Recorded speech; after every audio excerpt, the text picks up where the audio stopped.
Welcome to season 3, episode 5 of the Business Communicators, a podcast presented by IBC Houston. My name is Austin Staton, joined alongside my co-host Hattie Horn, Thomas Bain. We're excited to be here after a week off. Hope everyone enjoyed the Thanksgiving holidays. We are now full steam ahead into December, the last few weeks before the Christmas and New Year's break. So hope everyone is doing well.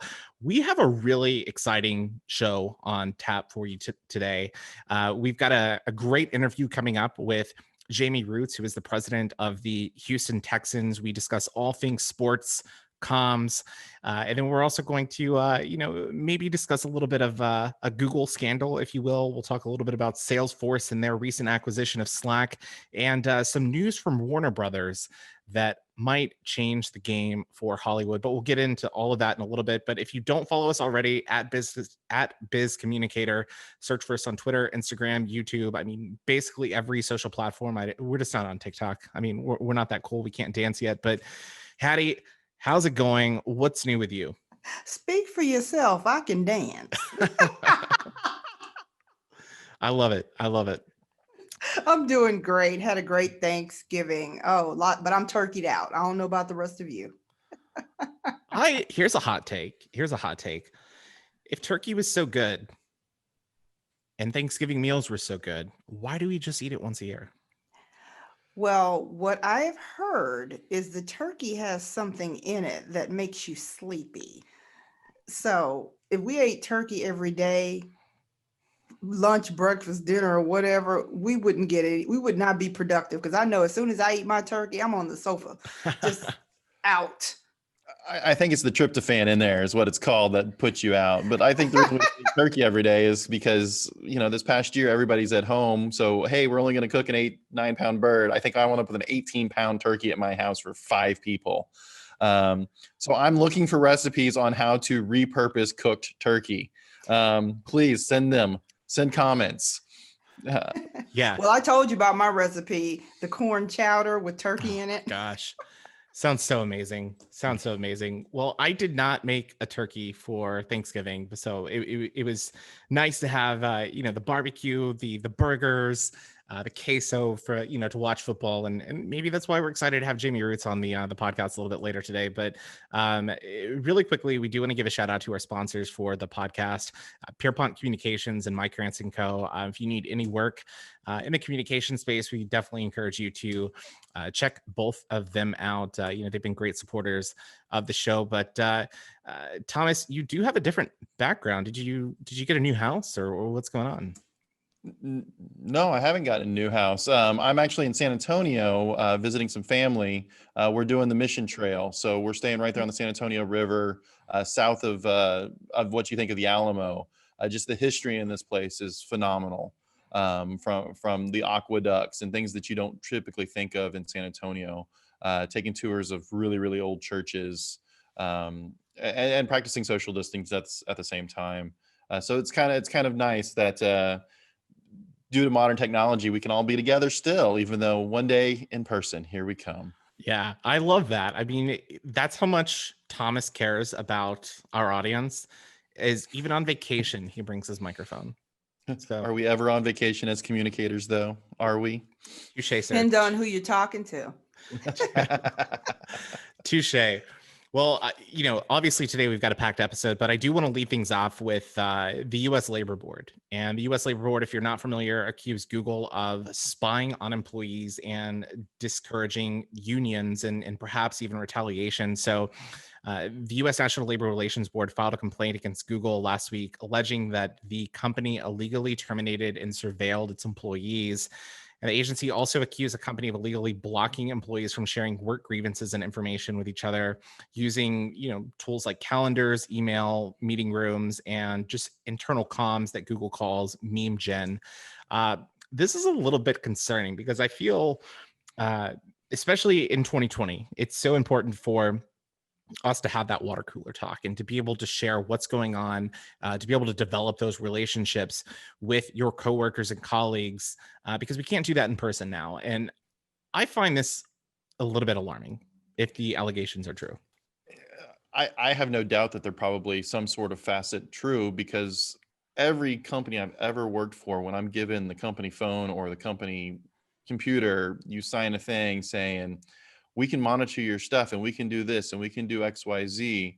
And to say, think that they're tracking it or not tracking it is insane. But to your point, Austin, there has to be some sort of personality stuff that comes from it.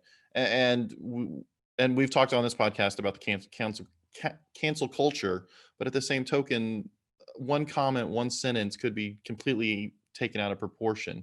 And so at what point in time do we have that personalized thing? And the other challenge that comes into play is the other breaking news from this week is Salesforce is buying Slack, which is an internal comms group as well. And Salesforce is a CRM system that collects information on everybody.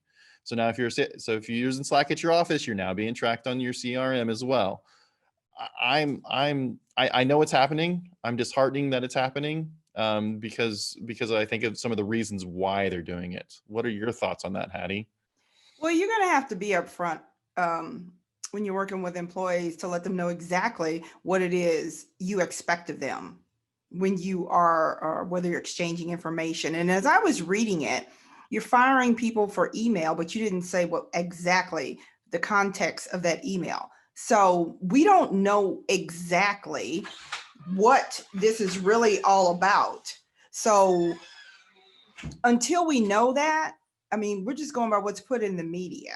So, but I think for me though, Google just gives them so much power. And should anybody have that much power over their employees? That's the question for me.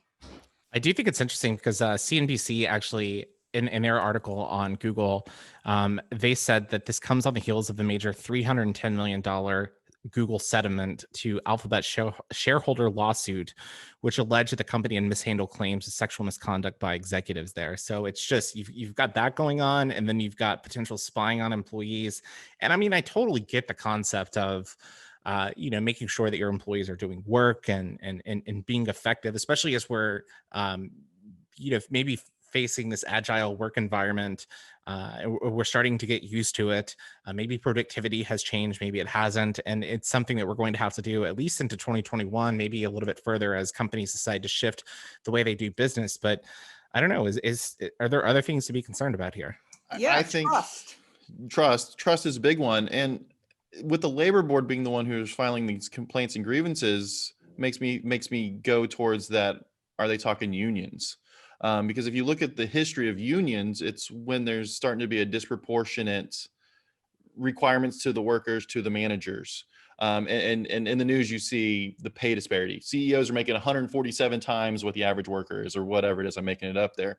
And we live in a right to work state, which, has its pros and cons. But then you also look at the labor complaints coming from the airlines industry or the auto workers. And so I think there's a lot more to the story than what we're seeing now, especially with the person who's filing the complaint. Exactly. Mm-hmm. Yeah, Hattie, you mentioned trust, and you're an internal comms expert, and you've dealt with. I think you have a good pulse on the different businesses that you work with and the people that work within that business. Why is trust something that you cannot sacrifice in order to keep morale high for employees? Well, the one thing about trust is that when you're working with leaders, is because you don't want to breach that, they're not going to give you good information, or they're not going to want to work with you, and you're not going to know what's going on within that business to be able to even communicate. So the whole idea of working with individuals, whether you're working with teams, is that they need to be able to know that you're going to have their best interest at heart, that what they are conveying to you, that they can trust you to create or to write that information in a way that is going to position them in a positive way, or what have you. But breaching trust when you spy on me, or you don't tell me anything, or you go around me, or you undermine me, that is something that you really need to, you have to take into consideration of what you want from that individual. So yeah, it's important for me to be able to work with people who trust me, to know that I'm going to do a job that is in their best interest the right way, but even as on behalf of their business. It's interesting we mentioned this in working from home, that with the whole COVID thing, the amount of people signing up for trackers on personal computers, whether it's productivity trackers, et cetera. Microsoft 360 today just came out saying that they're going to reword some of their productivity monitors about how many emails do you reply back to, who's doing those kind of things. That was this morning's news. And I'm going to try to find the statistic as we go through this conversation, but it's just interesting. You mentioned trust, but yet how much trust is there really? Is it trust what's coming out of my mouth or trust my actions? That's Both. that's a very good point. And I think trust is so crucial for company success. If the leaders don't trust its employees, they're going to fail. If the employees don't trust the leaders, it's going to fail. But Google and Alphabet, its parent company, are so big.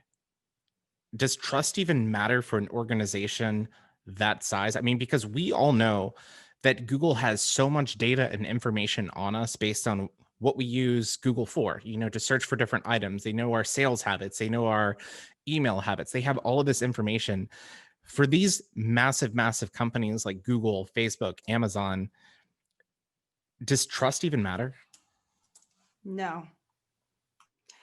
But the one thing I would assume is companies like Facebook, Google, all of the big ones that you mentioned, I'm going to assume that they have their employees sign non-disclosure agreements, all kinds of how they exchange information or how they don't exchange information. And I don't want to say, and use that and make sure, to understand how that information is used. And if you breach that trust or that non-disclosure agreement, you're automatically out the door. So with companies that huge, it's hard to know sometimes who to trust. You're hiring people to do a certain type of job, whether they're home or whether they're in the office, but how do you know that they're getting that job done, or how they're getting that job done in a ethical or honest way or approach? You don't. So that's a huge question, and that could turns even into a bigger concern. So it was an NPR article that I was quoting earlier. So I found it real quickly from May 13th, talking about the rise of the spyware on the at-home employee. And I worked in healthcare where I had to sign HIPAA compliances. And then you have all these other things. And when you say signing these NDAs, who's the NDA really for? Is it for the company to make money, or is it for the company to find a reason for you to be shown the door if needs be? And you read some of these NDAs, there's some pretty hefty fines, 1 year, 2 year, 5 years down the road, that if you talk about any sort of new technology that you're using at your company. Yeah, it's a scary world at how much information we collect and have access to. But think about celebrities. They have people who work for them sign NDAs all the time because they don't want their privacy out there in the opening. People could take pictures, they could use information and sell it. So, as you say, for a company, who is this for? Is it for them to make money? Of course it is. They don't want their company secrets walking out the door so that someone else can mirror exactly what they're doing and ripping them off. So it's kind of it's an iffy situation there. A necessary evil. Yeah. Yes. Doing Yeah. business. I hope that we get to the level where we can all sign NDAs for the Business Communicators podcast and for guests that we have. That is the dream for the podcast. I will just say that. But I do think it's going to be interesting to follow. The labor board said that they expected an answer from Google by December 16th. And the agency said that they're going to have a hearing on April 12th, 2021 in San Francisco. So that's something that we will definitely follow here on the Business Communicators as we move into 2021. But we've got a great interview coming up. And speaking of trust, I think a lot of people trust that the Houston Texans, despite the results on the field, and not having the best season this year, I think a lot of people within the NFL community trust that the Texans are doing things the right way. And a large reason behind that is Jamey Rootes, who's the president of the organization, just running all of the business operations. So we've got a great interview with him. We're going to get to it right now. You're listening to the Business Communicators. Joining us now on the Business Communicators is Jamey Rootes, the president of the Houston Texans, and he's one of Houston's leading executives for more than 2 decades. You've probably seen him around town several times, but he's in charge of basically all of the business operations for the Houston Texans franchise, and also he is the author of the new book, which you can find on Amazon, The Winning Game Plan, a proven leadership playbook for continuous business success. Jamey Rootes, we're excited to welcome you on to the Business Communicators podcast. Austin, it's great to be with you. Well, I'm really excited about this. You know, we mentioned a little bit beforehand that, I worked in sports for about 5 years, and, it was just such a fun time. I mean, there was just so much going on. I mean, yes, you're working long hours, but it's just so rewarding. And, each week, that game week, but 2020 has been different. And I can't think of a crazier time in the sports world. I mean, we went 4 months without sports, then NBA came back with the bubble. And there was questions on whether or not the NFL would come back and what that would look like. And I know there's been a lot of change for the Texans organization this year. Bill O'Brien let go, DeAndre Hopkins traded. Obviously now dealing with COVID-19. I know you guys have limited fans at NRG Stadium. What has it been like for you? Kind of managing that and managing this change in 2020 as we've had to navigate this pandemic, from a sports and business perspective? Austin, I'll tell you that while it has been the most challenging season that I've had in sports, I've been in the sports business for 25 years. It really has been the most rewarding. And I think it really does kind of choke me up when I think about it. The character, work ethic, attitude that exists within this building is absolutely palpable. And the fact that, you don't know that until you get in times of challenge. John Wooden said, adversity doesn't build character, it reveals it. And whether that's battling through Hurricane Harvey or Hurricane Rita or all the other storms we've had to deal with, or the NFL lockout, or dealing with COVID, our folks, there is a whatever it takes attitude that I am so proud of. And because it's really important to them. And to your point about whether the NFL would come back or not, there's no doubt in this building. And you got to have the right attitude. We were going to start our season on time as scheduled. And if that doesn't happen, we'll pivot from that plan. You've got to be able to pivot. You've got to be able to adjust. And you mentioned Hurricane Harvey just a few moments ago. And I think that's one of the cool things about sports is that it can really bring us together. We can really rally behind sports. And for Hurricane Harvey, it was so great to see the city, rally behind the Astros in their championship run back in 2017. And I know for me personally, it was such a relief, that first week of the NFL to finally have the Texans on, finally have Scott Hansen and the NFL Red Zone channel on, and I think it was just such a sense of relief. Was that sort of like a return to normalcy for you, just knowing that the league was back, even though it looked a little bit different this fall? Well, it was weird. It was throughout the off season, but we were executing things that were really energizing. The fact that we were able to go through the free agency. You talked about a player that left that wasn't that popular amongst Houstonians, but at least we did get through free agency and we did the draft. And that was just a monumental challenge. And then we had our off season program for the players, albeit virtual. You felt like we are absolutely battling through it. But I'll tell you, when I got to July, which is a time where we kind of take a breath, the coaches go away, everybody tries to take a little bit of vacation. I started to slip into a bit of a depression because I was having to wrestle with, oh my gosh, I'm going to be pressured to put fans in the stadium. And I don't want, it's kind of like seeing the bride halfway dressed, right? You don't do that. On wedding day, you wait till the bride's ready. And I did not, for 20 years, we've built this wonderful experience. And I felt like I was going to be dragged into having 10,000 people in here socially distanced with masks on and all kinds of sanitation stuff. But my attitude was lifted when we played the Kansas City Chiefs. And so bless the Kansas City Chiefs for doing such a wonderful job. I've talked about Mark Donovan is a dear friend of mine. He's the president of the Chiefs. And a couple of weeks before we went up there, I said, are you seriously going to bring fans back? And he said, absolutely. And that's when the normalcy hit for me, was when I went into Arrowhead, sat in the suite, and I'm watching this game. I said, this doesn't look exactly like it normally does, but it's pretty darn good.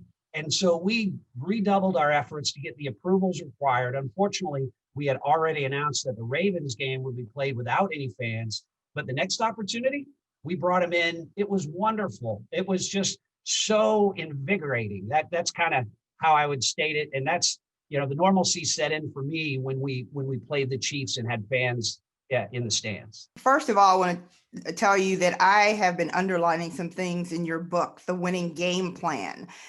You call it a proven leadership playbook for continuous business success, which I think is just really interesting.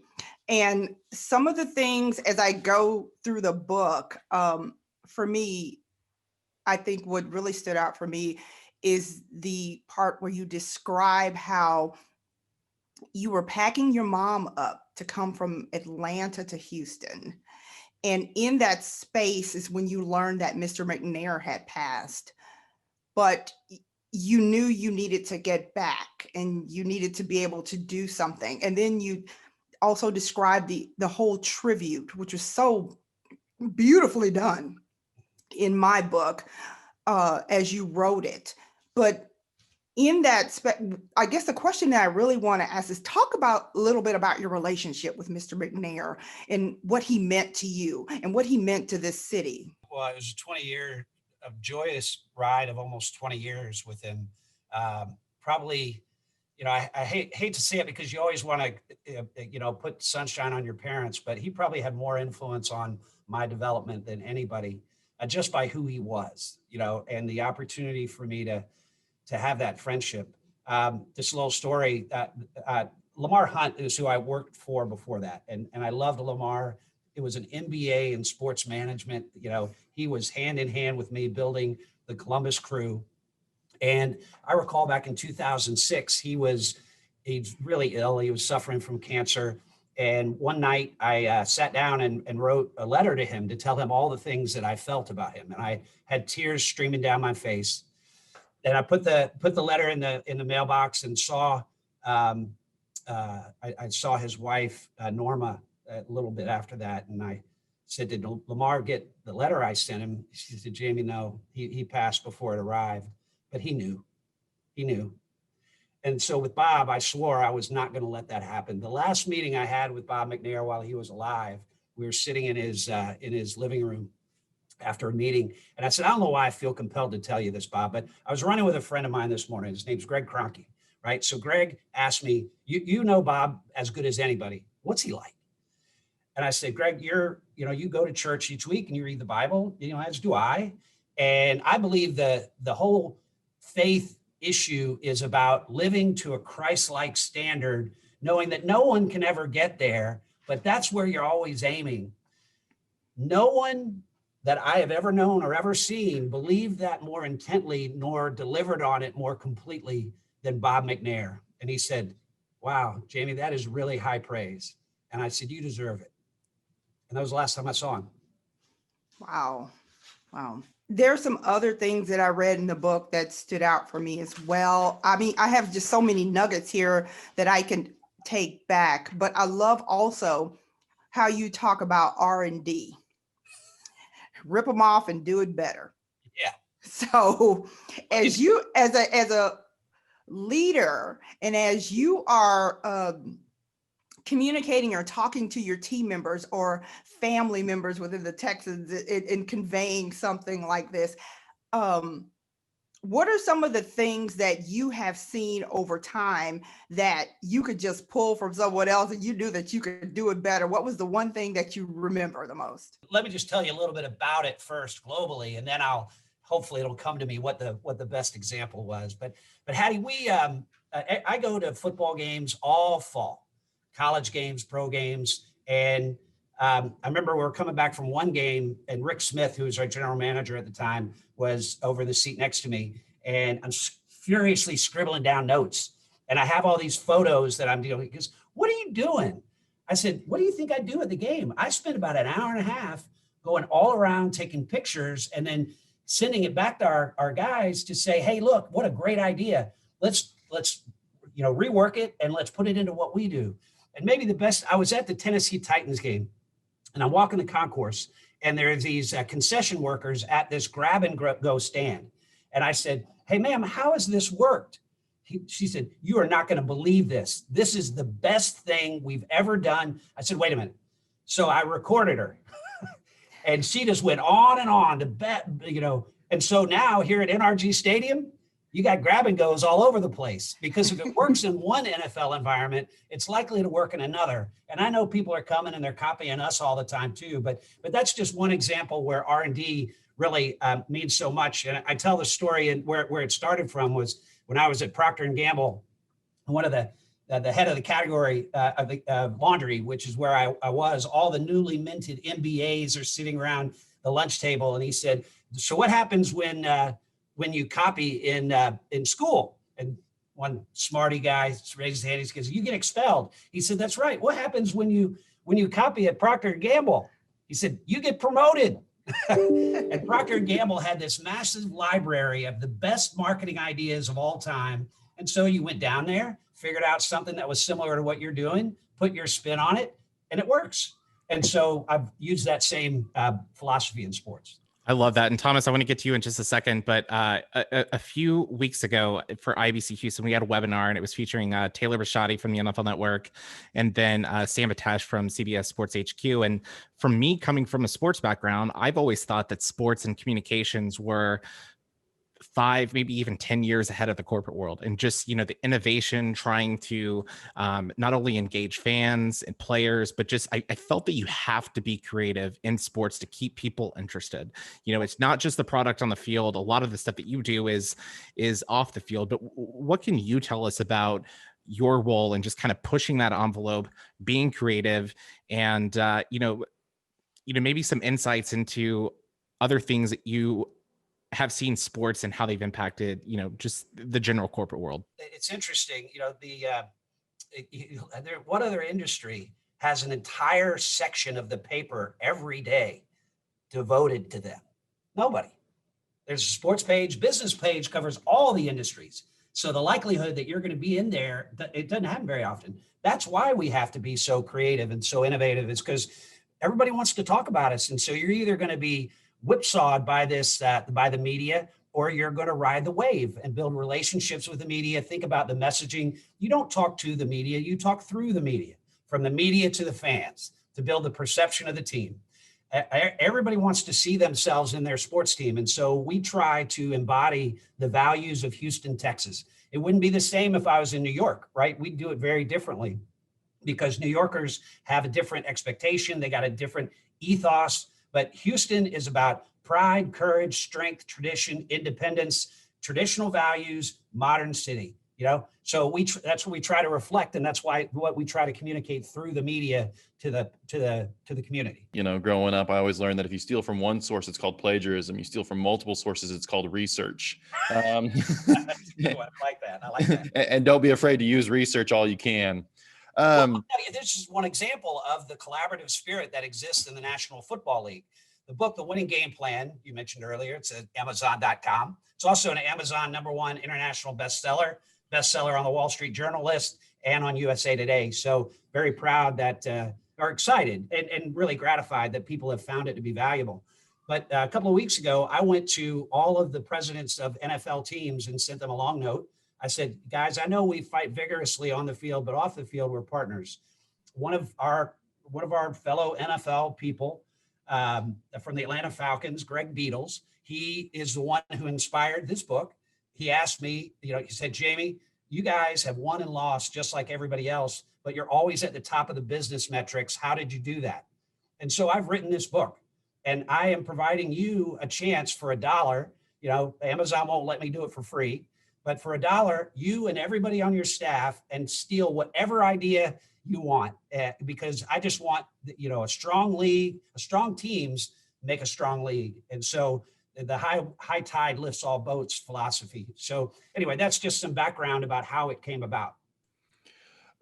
You'd mentioned communicating through the media and looking at your past, going from corporate world to sports, soccer, and then now to NFL, arguably the pinnacle of sports in the United States.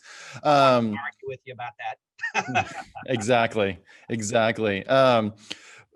What are some of the lessons you learned going from the corporate to middle America sports program to now big city, fourth largest city in the country, hopefully soon the third. What are some of the lessons you've learned through that process and that journey? Well, with what I do, it's not about sports. I just happen to be in a sporting organization. The fundamental business principles that facilitate success at IBM or Procter and Gamble or Academy Sports and Outdoors or whoever, those fundamental principles apply completely in the sporting world. Now, you have to have a little bit of a different attitude. For example, if my role when I was a brand manager at Procter and Gamble, Cheer laundry detergent, I could do whatever I wanted to do with it. I could change the box. I could change the product. I could add ingredients. You get into a sports team, you're marketing people. And you can't do that with people. You have to embrace, hopefully you get the right people into your organization that reflect the ethos of the ownership and the community, but you really have to work with whatever you got. Your ingredients are what they got. This is my coach. This is my GM. These are my players. They are the best. And let me tell you why. You can't shuffle the deck like you can, but most of the principles will apply in a sporting environment. I'm missing going into the office and the water cooler talk that always takes place because of all the analogies I end up using, whether I'm talking to a client of mine or working for a business. Hey, we're right there on the goal line. Let's push it across. Or, hey, that was a grand slam. And it's like every single verbiage comes from sporting activities. And I think that's one of the things that in today's world we're kind of missing is that cooler talk. Well, let me tell you something funny. So I was the chair of the Greater Houston Partnership, and Angela Blanchard was one of the board members. We have 120 CEOs, and every meeting I would be using sport analogy after sport analogy. And so about 5 months in, she stood up. She said, I don't know anything about sports, but I love these analogies that you're using, right? So it does. I mean, people are just passionate about sports. And we were talking about corporate America and sports. That's why sponsorship works. Give me maybe with the exception of maybe Disney or Apple, but give me any corporate brand versus the sports team brand, huge affinity, not so much down here. And so when you put those two logos together, it causes a cognitive dissonance that in my mind, if this is with this, I can't reconcile that. So I automatically have to lift my perception of this other brand to match the one that I love so much. It's like the birds of a feather theory, right? So if Jim is with Bill and I think Bill's awesome, then Jim must be awesome too, because he's not going to hang out with trash, right? So that affinity, that's really, when you see people sponsoring sporting teams, that's what they're looking to get, is that borrowed equity, which is so valuable and generates all of that cooler talk. I think brand equity is so important in sports. And, we see that every 4 years with the Olympics and just how important it is to elevate, the event, the team's brand. But I think that one of the things that we've seen in sports in particular the last few years is not only the, brands of the team or the franchise, but the personal brands of the players. And a lot of people are starting to leverage social media to enhance their brands. And we actually had a question submitted from a listener. And I think this kind of goes along maybe with that personal branding. But the question was, how do you cultivate leadership capabilities among your players? And is this something that happens organically, or is this something that you put intentional time and energy behind? It's really a trial and error or experiential, or people. First of all, to be a leader on a team, typically you've got to have outstanding talent, right? If you're just a hard hat lunch pail guy, why are people going to follow you? But if you're an elite athlete, you have the potential for leadership. And then you have to want to lead. Because leadership is not about being in front. Leadership's about being in back. Leadership is the person that thinks about the entity more than they think about themselves. It's not the guy that goes out and tries to get the most sacks or have the highest completion percentage. Although the individual contributions are important, like Vince Lombardi said, individual commitment to a collective purpose. That's what makes a team work. That's what makes an organization work. That's what makes society work. That's what makes civilization work. So it's this dichotomy of leadership. You have to contribute as an individual, but you got to think about the whole. That's more important than the individual. And so people just, I think more so in sports, they're just natural leaders. Once you get into a corporate environment, there are all kinds of resources to help you understand how you can be a better leader, much more sophisticated. But in sports, it's just more, someone just has the it factor. You talk about that you take loyalty all day over mere satisfaction. Can you talk a little bit more about that and what that means? Satisfaction, achieving satisfaction. And one of our partners is JD Power and Associates, and they talk all the time about satisfaction. And while I think it's an outstanding organization, I think if they had to do it over again, they wouldn't talk about satisfaction, because when you're satisfied, that just keeps you around as long as there's not a better alternative. Where you want to get is loyalty, that this is made for me. This is my product. This is my service. This is my restaurant. This is my go-to watering hole. And I'm going to tell all my friends about it because it's the best. This is my ski resort. It's the best on the planet. The Galveston Country Club for me is like that. I mean, is it the most glamorous country club on the planet? No, it's actually the first ever established in Texas, but the people there are amazing. They just have become dear friends. And anybody were to ask me, should I join the club? Absolutely. It'll be the best decision you'd ever make. And those are the kinds of people. To truly be successful in the long term, you need to develop those advocates. There's a current AT&T commercial where the actress winds up turning to the camera and says, word of mouth advertising. That's what we did before commercials. And that actually, at the end of the day, advertising only gets you to try the product. And what brings you back is the experience. And if that experience is exceptional, to quote an old shampoo commercial, you tell two friends and they tell two friends, and so on and so on and so on. That's really how you build any brand. That constant exceeding expectations. When I go to a game, I expect to have a good time and hope to win. And when I win, the expectations were succeeded. Now it's like, how do I get to the next one? Yeah, I 100% agree. And that's what makes our job so hard is once you ring the bell, okay, got that. What are you going to do next? How are you going to exceed the expectation next time?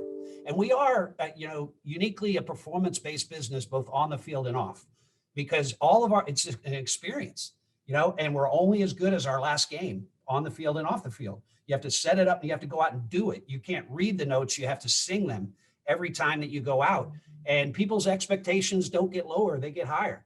And so you're constantly reinventing yourself in order to exceed the expectation of your customers, of your fans, of your community, of everybody in your ecosystem. I know the Texans right now, interim head coach Romeo Crennel, Rack, as a lot of people refer to him as, great guy. He's been in he's been in the league for so long, great coach, but he still has the interim tag. And I know that you guys are looking for a head coach, whether Romeo gets that shot or it's somebody else.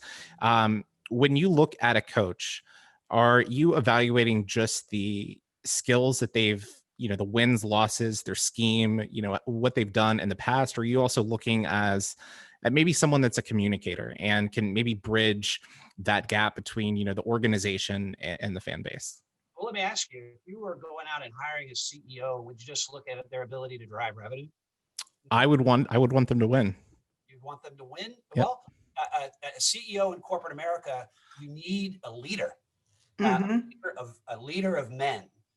That is the non-negotiable. After that, after we're convinced that we have a leader of men, a leader that a community will follow, that players will follow, that will do a good job coaching the coaches. Once we get comfortable there, then we'll start looking at the X's and O's. And hopefully we have several leaders that we can say, okay, now they've all met the minimum acceptable. Who's the best on the secondary components? Absolutely love it. Well, if you want to give us any spoilers on maybe who you're talking to, we will let the business communicators break that. So, I just hats off to Rack. He's been such a trooper to step in at this point in his career. He didn't ask for this. He stepped up because he loves the McNair family, loves this organization, and most importantly, cares deeply about all the players in the locker room and wanted to make sure that this season isn't sacrificed. They only have so many seasons in them. And so he wanted to make sure that they realize the best performance that they can. And like we said earlier, there's still a shot. We can get to the playoffs. Keep hope alive, Houston.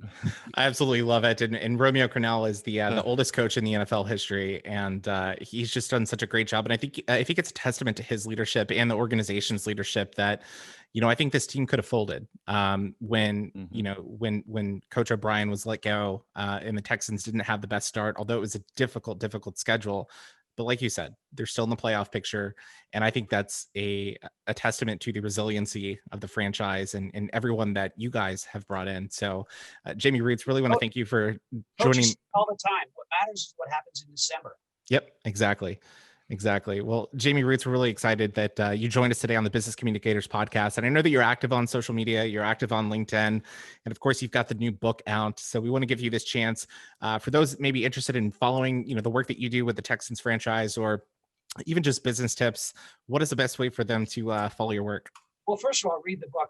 All the proceeds will go to charity, go to the Houston Texans Foundation and benefit youth and education here in the greater Houston area.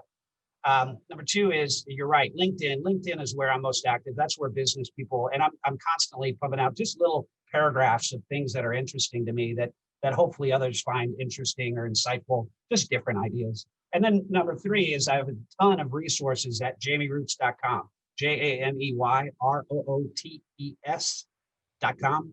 And but definitely buy the book, or if you have a kid that would love to get into sports, buy the book for him, because that's just like an informational interview with the president of an NFL team. I absolutely love it. And I will say that if you do have the opportunity to work in sports, do it. I think that for me, that has helped so much as a communicator. You have to wear multiple hats, especially when you're working, and at the college level. And I think that it can pay dividends for your career moving forward, whether you stick to sports or whether you move into the corporate world. But we'll include the show notes, all of the links to Jamey's information. And we hope that you purchase this book. But Jamey, thank you so much for joining us on the podcast.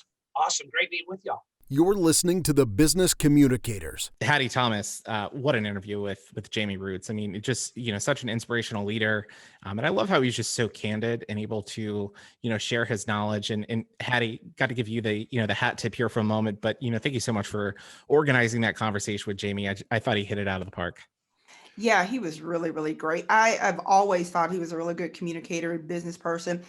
But what I like about him most is his emotional intelligence, his emotional quotient, that he is authentic and he's genuine in how he expresses himself and how he interacts with people, that he's the type of person that, you can know, oh, he builds loyalty. I want to work for this guy because I know that not only I'm going to benefit, but God, I get to work for this great person in this great organization. So yeah, great conversation. I'm looking forward to reading the book. And what really struck me was, one, his candor, but also just the relatability. Is he was on our level. Granted, he's walking around with multimillionaires every day. We have a level? You get what I'm saying on that one. Wait, who's to say that we're not multimillionaires? And Who's to say that I'm on a level? What level am I on, Tom? Y'all are multimillionaires. I'm gonna start hanging out with y'all because my bank account that's money. I'm gonna level on my own without that money. Yeah, but you get my point. He's really hold on. Just for quick inside baseball, this podcast generates $1 million a week. Oh yes, yeah. All those visitors, the sponsors, take note. There you go. We are opening up for more sponsors, but not in the communications world because we already have 2 of those. Thank you. No, his relatability was what really got to me, is that I felt like, a guy that I could be friends with if I met him at a cocktail party. Yep, yeah. Puts his pants on one leg at a time. Yeah, he's just like us. I thought it was great. I mean, it's such a great interview. And I love that he's got, the corporate background plus sports background. I think that he's a well-rounded communicator and he gets it. And I think that you should definitely check out the book, and it's only $1 and it goes to a great cause. So definitely check that out. But Hattie, a few moments ago, before we got to the Jamey Rootes interview, you mentioned celebrities and NDAs. And I don't know if you guys saw the story earlier this week, but Warner Brothers made the news. They are basically shattering the glass. This is something that we've alluded to a little bit on the podcast with COVID-19 and how the Hollywood industry has changed as a result of COVID-19. Tenet, for example, was, I think, the movie that we referred to a few weeks ago, didn't do as well in the box offices because people are not going to watch movies in box offices because of social distancing, COVID-19, lockdowns, all of this stuff. And Warner Brothers made headlines a few weeks ago, actually, with their new Wonder Woman movie that is coming out. I believe it's coming out Christmas or Christmas Eve, and they are actually going to release that not only in the theaters, but they're also going to do it via HBO Max. And I think a lot of people were surprised by that. And we had seen some networks start to release things on Netflix, some start to release things on Apple TV. But Warner Brothers changed the game. This past week, they announced the studio will send 17 films, including The Matrix 4, The Suicide Squad, Dune, to its streaming service, HBO Max, for 31 days, the same day they hit theaters in 2021. So every single movie that Warner Brothers is releasing in 2021, not only can you watch it in theaters if you want, but you can watch it in the comfort of your own home for $14.99 a month on HBO Max. Does this I change the like game that. for Hollywood? I like that. You get multiple streams of income. Also, given that some movie theaters are not reopening, there's one down the street from me, a studio movie grill. It hasn't reopened yet. I don't know if it will reopen in 2021, but I do like the idea of being able to see a movie from the comfort of my own home. No problem with that. I'll do it. I think the movie industry was already starting to hurt a little bit, the cinema industry, because you had big screen TVs. It's Black Friday, you can get an 80 plus inch TV for $1,000, which used to be, outside of everybody's price range. And home theaters are also, the technology is getting there better. And so you mentioned Studio Movie Grill. I was really partial because when I lived in Austin, there was an Alamo Draft House, and it was a movie and a dinner, and they served good food, and they did really quirky things. So they kind of disrupted a little bit of the movie going experience as is.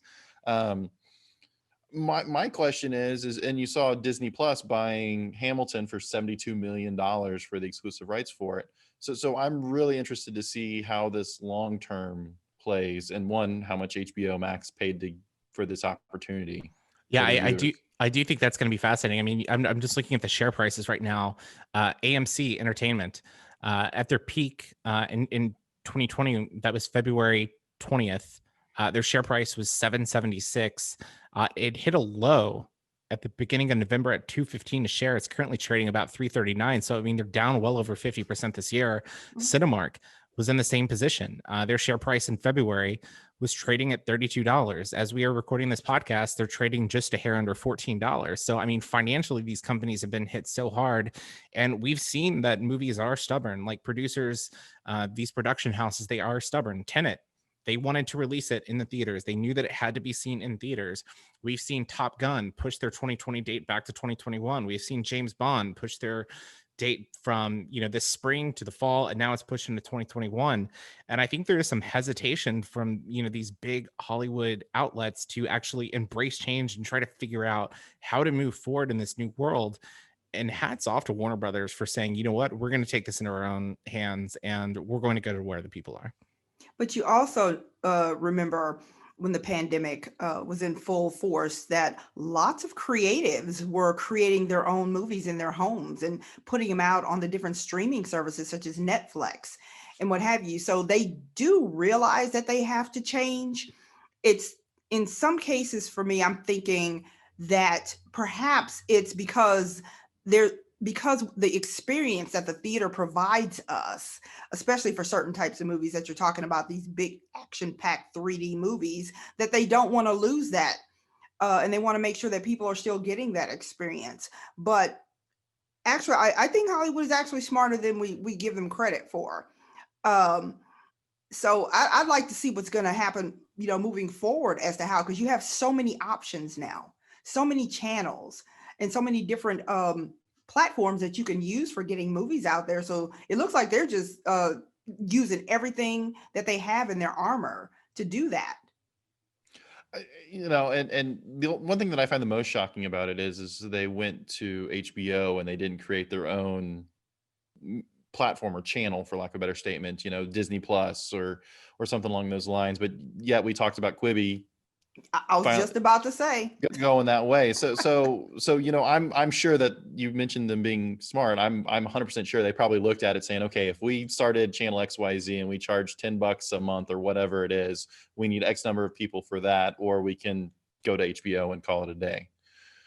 So just to provide some clarification, I did actually just look up HBO Max. So HBO Max, they launched 6 months ago, back in May. So it's a subscription on-demand video streaming service from AT&T's Warner Media, so Warner Brothers, Warner Media. So it's just part of one of their digital arms. So kudos to them for using HBO Max as a distribution platform for from a company. So it doesn't look like they actually had to sell the rights, to an Apple TV or Netflix. But that begs the question: what is 20th Century Fox going to do? What are these other production houses going to do? DreamWorks, are they going to release stuff on Apple TV, Netflix? But it's exciting, and I think being forced to change and adapt can be an exciting time.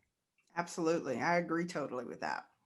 Well, And to your business communicators, look at the channels that you have, and you might be able to change the game with what you're already doing. Just have to think a little bit differently. Absolutely. Think differently. Go where your audience is. Exactly. Think differently. Don't be complacent. Always push the envelope. And we've said this many, many times. It's okay to fail as long as you fail for it. I think that's the most important thing. But this has also been a popular subject. We don't want to go on too much about Hollywood changing, but a lot of you like our movie recommendations, our TV recommendations, and hopefully you enjoyed them over the holidays. And we know December, it's getting a little bit colder, so maybe you don't want to go outside. Maybe you want to cozy on up and with that hot chocolate, that coffee, and watch a good show. I'm going to give a quick recommendation, and I think both of you have liked it as well. Queen's Gambit. If you have not watched it, just such a phenomenal miniseries. It was 7 or 8 episodes. Beautiful storytelling, beautiful character development, beautiful cinematography. Just a remarkable production, and I could not recommend that enough. I know I'm probably a little bit behind on recommending the Queen's Gambit because it is one of the most popular Netflix shows of all time. But Hattie, I know you were a fan. Thomas, I know you were a fan. What did you think of Queen's Gambit? I was blown away. Well written. I thought that the characters, the actors, they played it. And I was really happy that one of the characters, one of the lady characters that she met in the orphanage where she lived, actually came back when she was a grown up. The main character, who was the chess queen, and brought them back together. So it all kind of came full circle. So I just thought it was beautifully written. I love the fashion. And then the story itself was just beautiful. So I really enjoyed it. And I like the way it ended, and I hope they don't do another one. I'm glad it was a limited series. Keep it that way. I actually had to go Google, is this a real story, and found out that it's kind of based on a bunch of different people kind of combined together.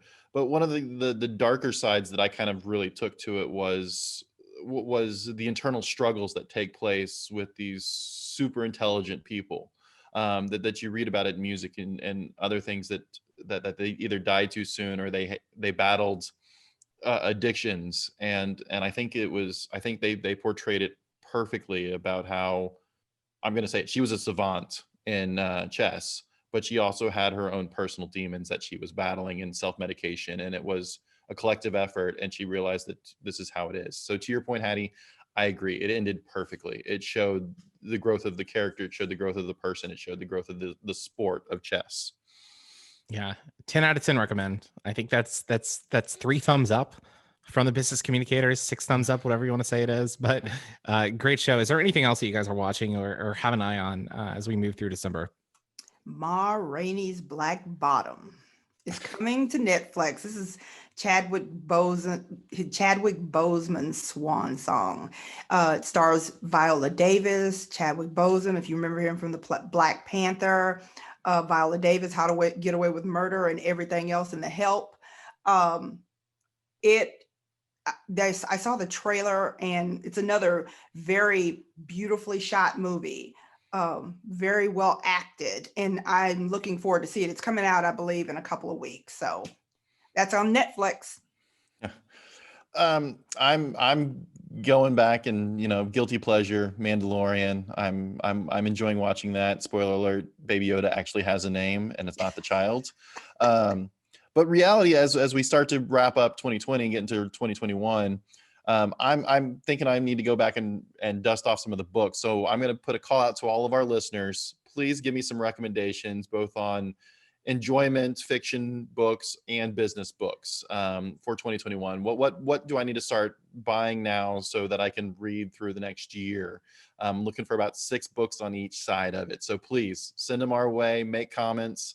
Can be old ones, can be new ones. I'm looking for whatever recommendations we got. I think that's a natural plug to say, check out Jamey Rootes' book, The Winning Game Plan, Proven Leadership Playbook for Continuous Business Success, only $1 on Amazon. I think that's a natural plug.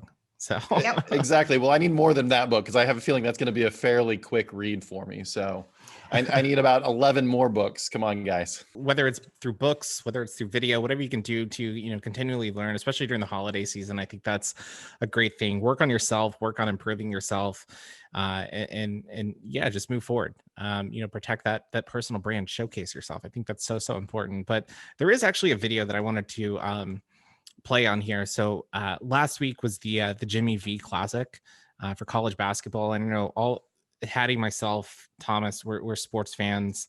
But Baylor, my alma mater, was actually playing Illinois. And before the Illinois game, they released a video. And so don't worry about the B-roll footage here. But I do want to just play this Jamey V audio. And if you're not familiar with Jim Valvano, he passed away from cancer. He was given the Arthur Ashe Courage Award at the ESPYs back in the 1990s.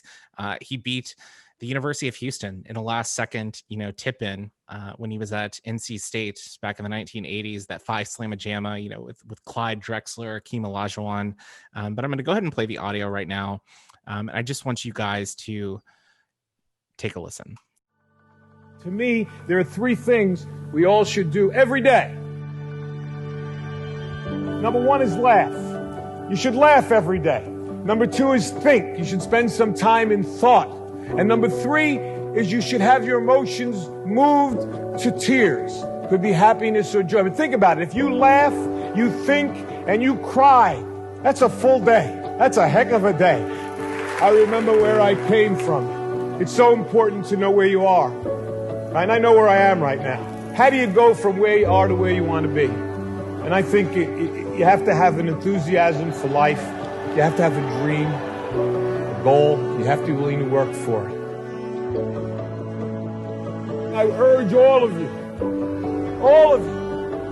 to enjoy your life, the precious moments you have, to spend each day with some laughter and some thought, to get your emotions going, to be enthusiastic every day. And Ralph Waldo Emerson said nothing great can be accomplished without enthusiasm, to keep your dreams alive in spite of problems, whatever you have, to be able to work hard for your dreams to come true, become a reality.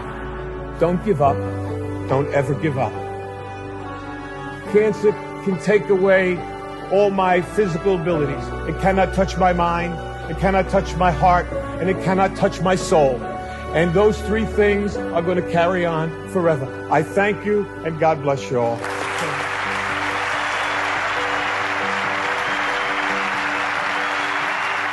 So Jim Valvano, Jamey V. It's Jamey V week, just passed. Just absolutely incredible, inspirational words. And it was something that actually a friend shared with me on social media. And I know it's Baylor related, but at least the video is. But the words from Jamey V are so important just to remember. And, obviously he was talking about his struggle with cancer, his diagnosis, but he was a warrior. He was a champion throughout that battle. And, there are many cancer survivors out there that are warriors, that are champions. Hattie, you're a warrior, you're a champion.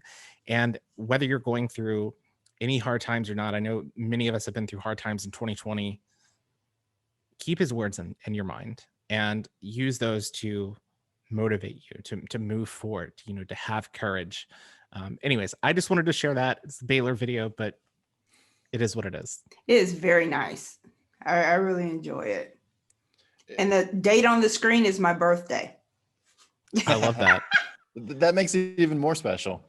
That's right, man. I remember the year that NC State won the championship. I told you they were a sleeper. They came out of nowhere, but you couldn't help but cheer for them because that man has so much energy, so much passion, and his team, they just ran with that. And you want by then, I want them to win. Yeah, go win.